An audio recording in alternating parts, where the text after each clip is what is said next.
Hello. Thank you for tuning into the video. If you enjoy listening to scary stories, feel free to subscribe to the channel. I upload on a daily basis, and any support would be greatly appreciated. Today, I have 5 true scary stories that were given to me. And now, let's begin.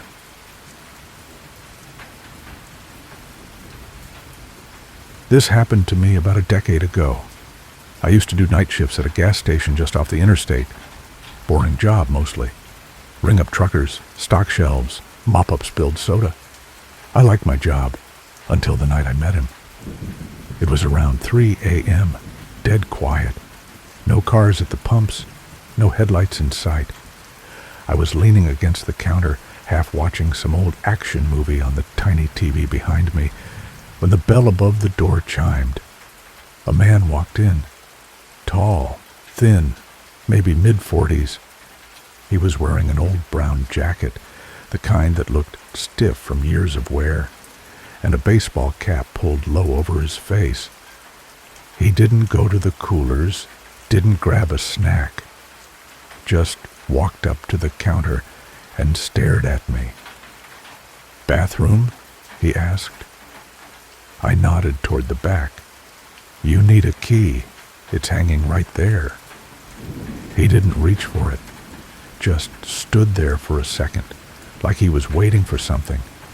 Then, without another word, he turned, grabbed the key, and walked toward the restroom. I should have forgotten about him, but I couldn't shake the feeling that something was off. I kept glancing at the security monitor. The restroom was single occupancy, no windows. He was in there for nearly 10 minutes. Then the door opened and he came out. But he didn't head for the exit. He started walking the aisles, real slow, like he was looking for something specific.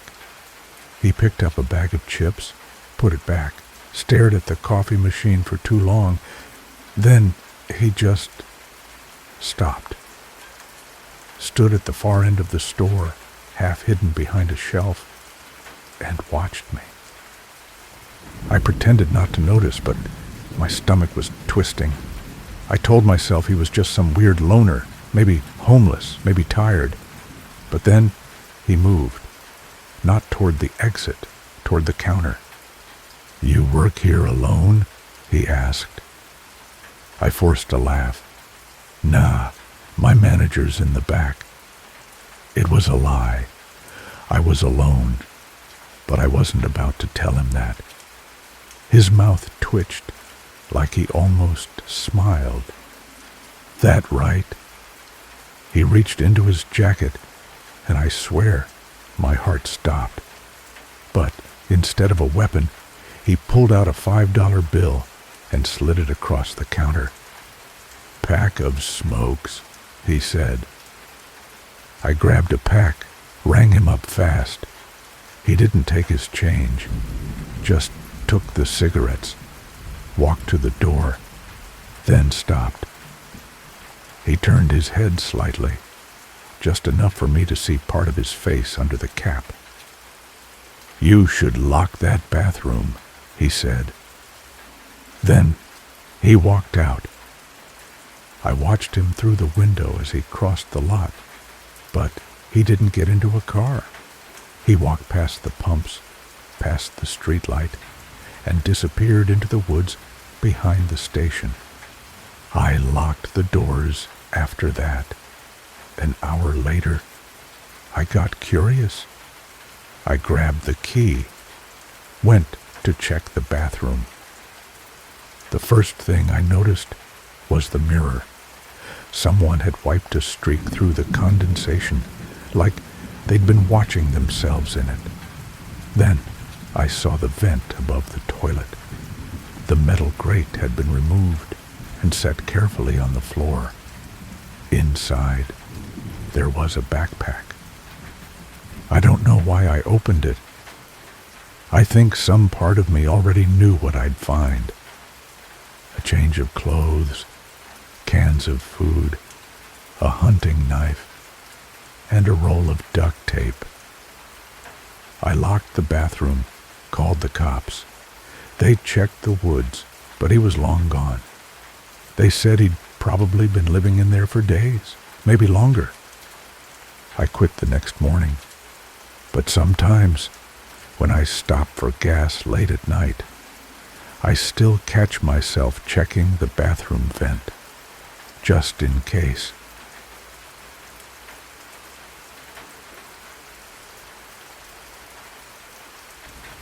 I was 10 when it happened, but even now, decades later, I still remember the look on my mom's face when she got that call.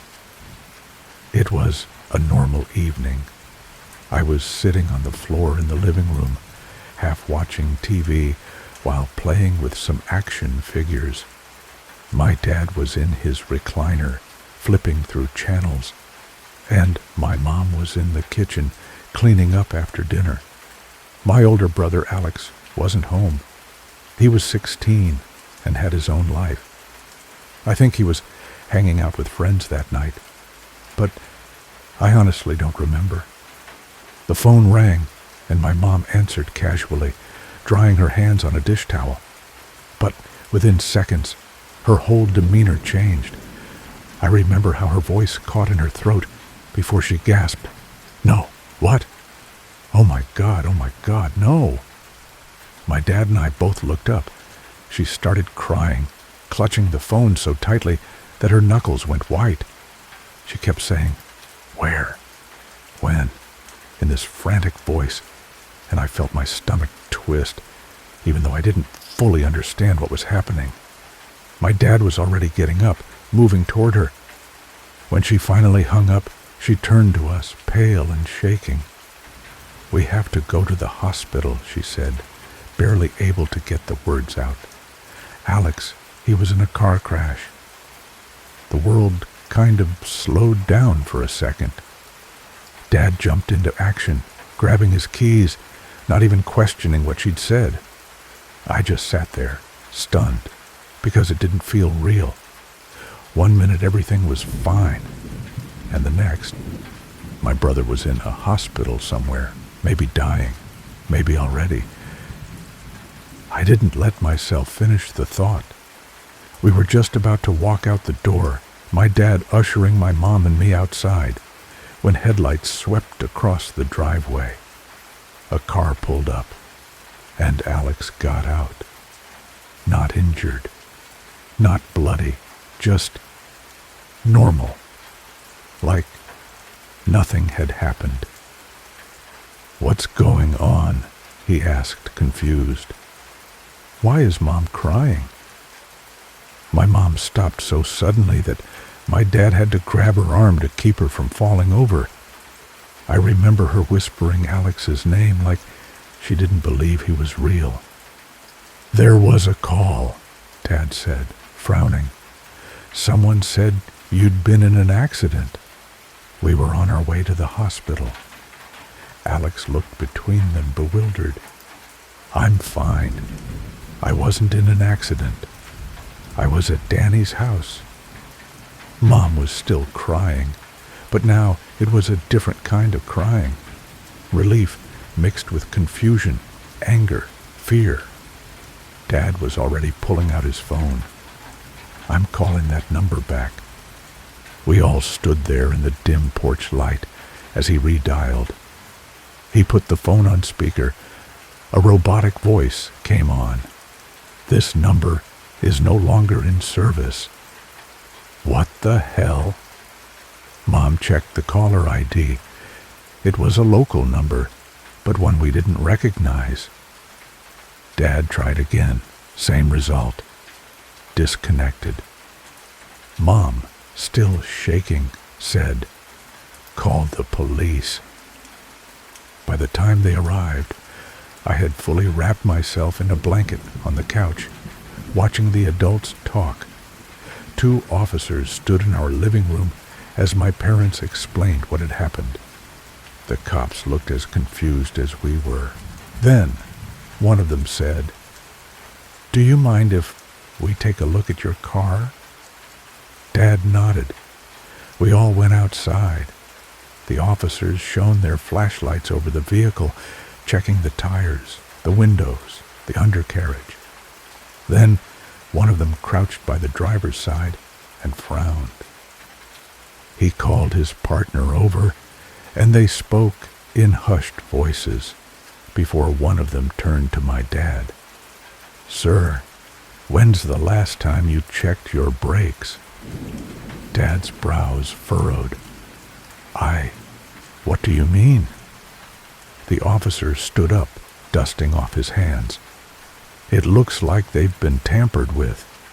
We'd have to do a full examination, but from what I can see, someone cut the lines. If you'd driven out of here at full speed, especially in a panic." He trailed off, but we all understood what he meant. We were never supposed to make it to the hospital. Someone had planned for us to crash. I don't know if my mom started crying again or if I just remember it that way, but the fear in the air was suffocating. Alex kept saying, "Who would do this? Why?" But no one had an answer. We didn't have enemies. My parents weren't involved in anything shady. Alex wasn't in trouble with anyone. It made no sense. The police tried to trace the call, but it led to nothing. A dead end, like the number had never existed. To this day, we don't know who did it. We don't know why.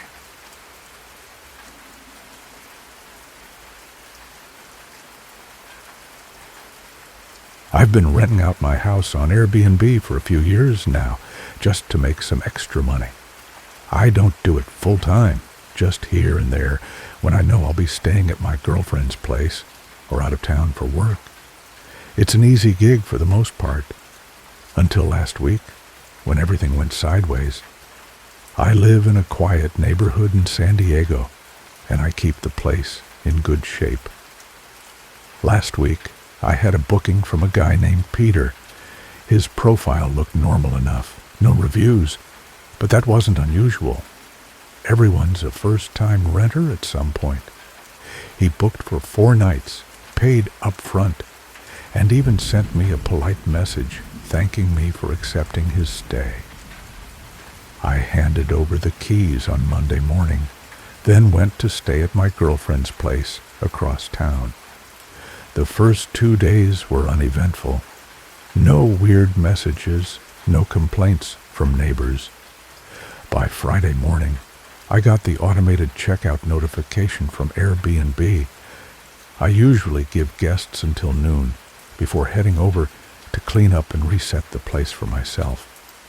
When I arrived around 1, I expected to find the usual: unmade bed, maybe some dishes in the sink, but nothing crazy. The first thing I noticed was that the front door was locked. Not just locked, but bolted from the inside. That was weird.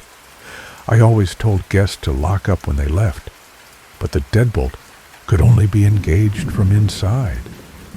Maybe Peter forgot something and was still inside. I knocked. "Hey man, checkout was at noon. You still here?" Silence. I knocked again, harder this time. "Peter?" Still nothing. I fished out my keys and unlocked the doorknob, but the deadbolt stopped it from opening more than an inch. I pushed against it, trying to see through the gap. The living room was dark. The curtains were drawn, even though I always left them open. I should have left right then and called the cops, but I was irritated more than anything. I'd dealt with guests leaving messes before, even breaking things, but refusing to leave? That was new. I walked around to the back, hoping the sliding door was unlocked. No luck. That's when I noticed the curtains in my bedroom shift. Peter was definitely still inside. I pulled out my phone and dialed Airbnb support, but before they could even pick up, a voice called from inside. "I have a gun." My entire body turned cold. The voice was low and steady. I didn't respond. I just turned and ran. I sprinted down the driveway, nearly tripping over my own feet as I dialed 911. I ducked behind my neighbor's car, hands shaking so badly I could barely hold the phone to my ear. "There's a man in my house," I gasped. "He was supposed to check out. He just told me he has a gun." The dispatcher kept me on the line while officers were sent. Those 10 minutes felt like an eternity. I kept expecting to hear footsteps behind me, to feel a gun barrel press against my back. But nothing happened. When the cops arrived, they surrounded the house and called for the man to come out. No response. They breached the front door, weapons drawn. I stood on the sidewalk, watching them sweep the house. It took them less than 2 minutes to find him. Peter was hiding in my bedroom closet. He really did have a gun, a loaded one. He didn't fire at the cops, just surrendered as soon as they found him. When they pulled him out, I finally got a look at him. He wasn't some crazed lunatic, just a regular-looking guy in his 30s, wearing jeans and a sweatshirt. But his eyes were empty, cold, like he wasn't even processing what was happening. The police arrested him, and I gave my statement. Airbnb banned him immediately. The police took him in, but I never got a real answer as to what he had planned. He wasn't a wanted criminal, no past convictions, just a guy with a gun hiding in my house after his stay had ended. I haven't rented my place out since.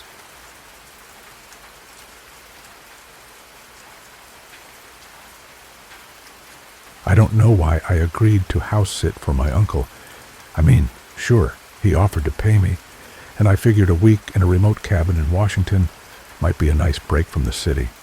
Peace, quiet, maybe some hiking. Sounded decent. That was before I got there. By the time I arrived, the sun was dipping low, and the place looked straight out of some cabin in the woods horror movie. It wasn't run down or anything, just isolated. The inside was cozy enough. Stone fireplace, old leather furniture, the scent of pine lingering in the air. My uncle had left a note on the kitchen counter. "Make yourself at home. No cell service, but the landline works if you need anything. Keep the doors locked at night." That last part stuck with me. I brushed it off, told myself it was just standard rural living advice. The first night, nothing eventful happened. I just relaxed and read my book. I actually was enjoying myself at the beginning of the week. The second night, around midnight, I woke up to a sound, a single, deliberate knock at the front door. I sat up, heart pounding. Who the hell would be out here this late? The knock came again. I crept to the door, peered through the peephole. Nothing. Just darkness and trees. My gut told me not to open it, so I didn't. I backed away, waited. After a few minutes, nothing else happened. Maybe it was a branch falling or some animal messing around. I went back to bed, convincing myself I'd imagined it. The next morning, I found footprints on the porch. They weren't mine. I locked the doors after that, every single one. Checked the windows twice before the sun went down. That night, it happened again. Knock, knock, knock.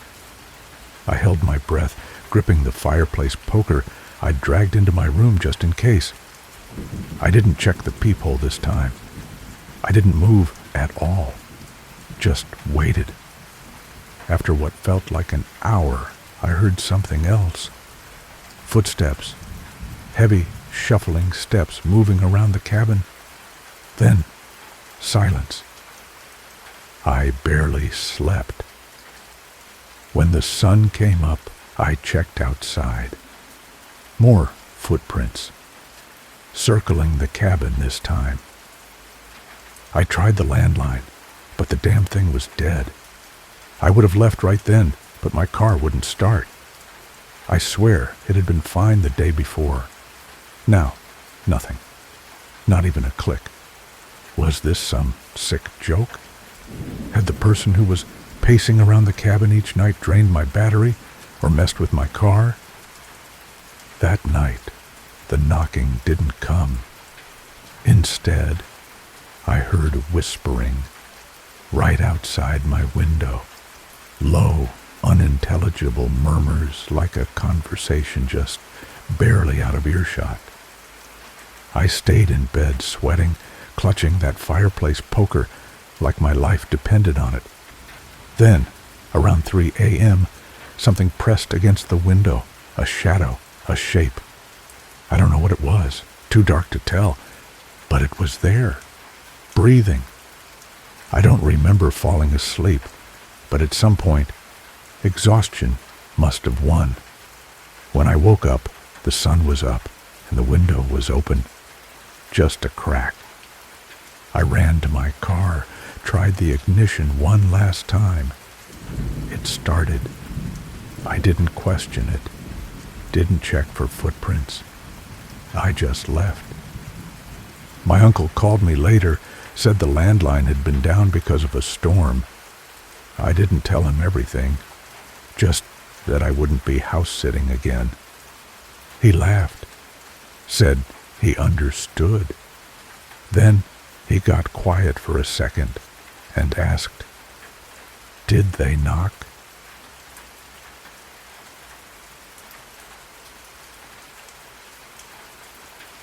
I used to work late shifts at a diner just outside of Chicago.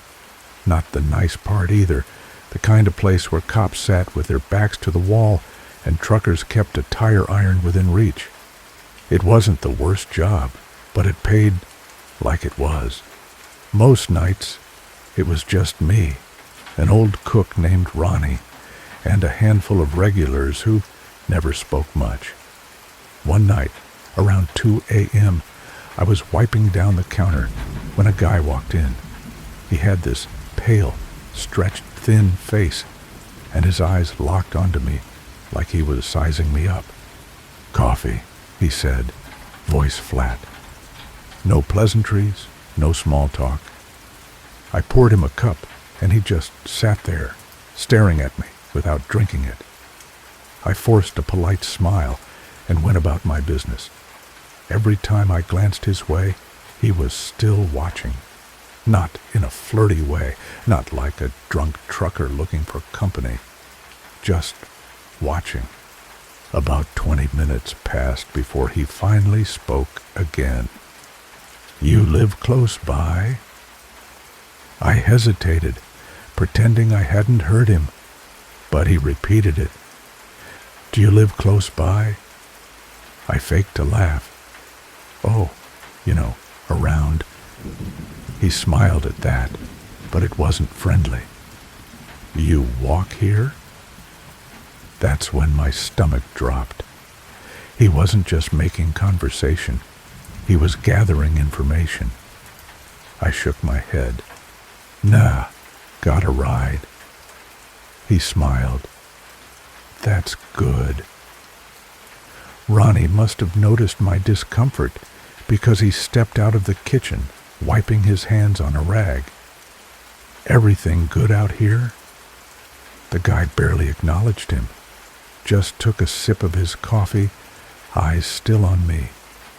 He didn't order food, didn't check his phone, didn't do anything but sit there and sip that coffee like he had all the time in the world. After another 15 minutes of uncomfortable silence, he slid a few bills under the cup and stood up. "See you around," he said. I didn't respond. I watched him walk out, and as soon as he was gone, I let out a shaky breath. Ronnie gave me a look. "You know that guy?" "No," I said, still rattled, "but I think he knows me." I tried to brush it off, but when my shift ended at 4 a.m., I was nervous. I parked a block away from the diner, and as I walked to my car, I checked over my shoulder every few steps. The streets were empty. Just the occasional passing car, nothing unusual. Until I saw him, half a block down, leaning against a streetlight, smoking a cigarette, facing me. I kept my pace even, heart hammering. I had my keys in my hand, ready to unlock the door the second I got there. I could feel his eyes on me, just like in the diner. I got in, locked the doors, and started the engine in one motion. As I pulled away, I saw him push off the streetlight and start walking in my direction. I ran a red light just to get away. For the next few days, I was paranoid. I kept looking over my shoulder, scanning every face, making sure I wasn't being followed. And then, just when I started thinking maybe I was overreacting, I found something. A note, tucked under my windshield wiper while I was working. It was just one sentence, written in shaky, deliberate handwriting. "I know you lied." I quit my job the next day and moved in with my sister across town. I never went back to that diner. I don't know what he wanted or what he planned to do, and I don't care. I just hope he never found out where I really lived.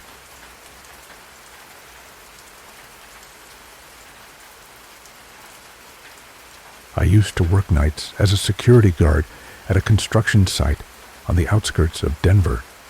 The job wasn't glamorous, but it was easy, mostly just sitting in a little prefab shack, making sure no one wandered in to steal copper wiring or mess with the equipment. It was quiet, which I liked. One night, around 1 a.m., I was doing my usual patrol when I saw something strange. A car parked just outside the chain-link fence. An old sedan, dark-colored, with the headlights off. It wasn't running, and I couldn't see anyone inside, but it hadn't been there an hour ago when I last checked. I stood there for a moment, debating whether to go check it out. Technically, it wasn't on the site, but something about it didn't sit right with me. Just as I started walking toward the gate, I heard something behind me, a metallic clatter from inside the site. I spun around, shining my flashlight into the half-built framework of the office building. Nothing moved, but I knew the sound had come from there. "Hello?" I called out. No answer. I stepped inside, moving carefully around the stacks of lumber and pallets of drywall. The wind whistled through the exposed steel beams, but otherwise it was silent. Just as I convinced myself it was nothing, I noticed something in the dirt. Footprints. Fresh ones. They led deeper into the construction site, toward the unfinished stairwell leading up to the second floor. I shined my flashlight up but saw nothing. I was about to call it in when I heard the sound again, closer this time. A shuffle, like someone shifting their weight. "I know someone's in here," I said, trying to sound more confident than I felt. "You're trespassing. If you leave now, I won't call the cops." Silence. Then, from the darkness above me, a voice, quiet, almost amused. "I know." I don't remember running, but suddenly I was outside, fumbling with the lock on my shack. I got inside, slammed the door, and locked it. My hands were shaking so bad I almost dropped my radio. "Dispatch, this is Site 7, I said, my voice barely steady. "I need police out here. Possible intruder." The dispatcher said they'd send someone, but it would take time. The site was in an industrial zone, mostly empty at night. I sat there in the shack, eyes locked on the doorway, waiting. I should have been watching the site, but I was too rattled. That's why I didn't notice the figure standing just outside the shack until I saw the reflection in the glass. My breath caught in my throat. A man, dressed in dark clothes, face pale in the dim light. He was standing perfectly still just beyond the door, watching me. I didn't move, didn't even breathe. He shouldn't have been able to see me clearly. The window was small, and the inside of the shack was mostly dark. But somehow, I knew he was looking right at me. Then, slowly, he raised his hand and knocked. 3 soft taps, like he was testing the glass. I lunged for my flashlight and aimed it at him, but by the time the beam hit the window, he was gone. The cops showed up 10 minutes later. They searched the site, found nothing. The footprints in the dirt could have belonged to anyone, they said. There was no sign of forced entry, no proof I wasn't just imagining things. But I knew what I saw. The next night, I called in sick. The night after that, I quit.